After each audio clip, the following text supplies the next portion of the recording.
Hi, Dr. Brownlee. Hi, Dr. Brownlee.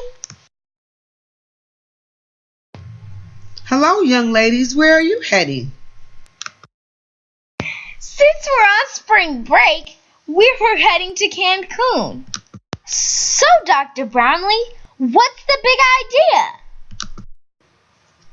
I'm so glad you asked. The big idea is global warming. What is global warming? Yeah, global warming. I think I've heard of that before. Global warming is the gradual warming of the earth. Well, how does global warming work? Do you think you could tell us in about 10 minutes? We have to catch our flight. Sure, I'll just trace its development, tell you about a few controversies and collaborations, and some small discoveries that led up to the big idea. Let's go over here and have a seat, girls. According to some scientists, the Earth's temperature has increased over the last century, and both the Earth and the rate of the climate change has increased. So does everyone believe that global warming is actually occurring? Yes, scientists are still in disagreement about exactly what the impacts will be, but the main body of evidence of climate change is widely accepted by the scientific community. Who was the one who came up with this big idea? Initially, it wasn't such a big idea. The idea of global warming developed out of a concern over the effects of decades of pollution on long-term weather patterns, known as anthropogenic climate change.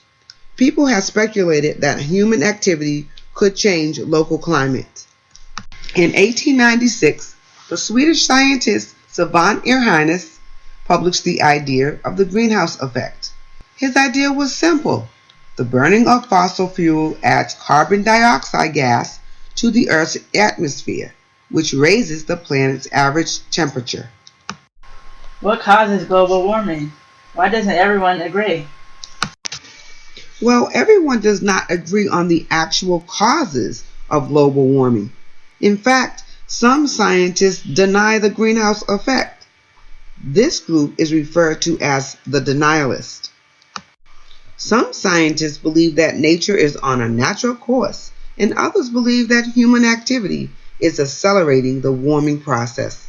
In the 1930s, people denied evidence of global warming when G.S. Callendar spoke of the greenhouse warming. In the 1950s, Callendar's continued claims ignited scientists to resurrect the idea. Funds were allocated to focus on the Cold War and weather changes. In the 1960s, C.D. Keeling concluded that the initial idea that carbon dioxide could indeed build up the atmosphere. In the 1970s, science began to collect temperature data and make mathematical calculations of temperatures. The three main controversies associated with global warming are the ClimateGate, the hockey stick debate, and the IPCC Third Assessment Report. The ClimateGate is an environmental academic scandal over the issue of global climate change, which arose after thousands of email correspondences and other documents pertaining to the research of climate changes over the course of 13 years was stolen from a university research unit. The hockey stick debate controversy was one of the most controversial charts in science. In 2013, climate deniers used all of their efforts attempting to disprove the famous climate change graph. Many denialists have claimed that the hockey stick was wrong and that it can be proven by a congressional subcommittee. According to Brief and Clark, the Intergovernmental Panel on Climate Change is a United Nations body founded in 1988, which evaluates climate change science. The IPCC assesses research on climate change and synthesizes it into major assessment reports. The third assessment summary stated that there is near unanimous scientific consensus that greenhouse gas emissions generated by human activity will change Earth's climate. The IPCC surmises the epidemiological evidence of how climate variations and trends affect various health outcomes. The additional responsibility of the IPCC collaboration is to review the published estimates of future health effects of climate change over coming decades. Research so far has mostly focused on thermal stress, extreme weather events, and infectious diseases. Future topics include future regional food yields and hunger prevalence. The IPCC believes that an emerging border approach addresses a wider spectrum of health risks due to the social, demographic, and economic disruptions of climate change. So what you're trying to say is that climate change will eventually affect human health in many ways? Can you tell us about some other collaborations? The Global Climate Treaty is a consensus within the scientific community that supports the view that human-caused global warming is occurring and that it threatens human health and well-being.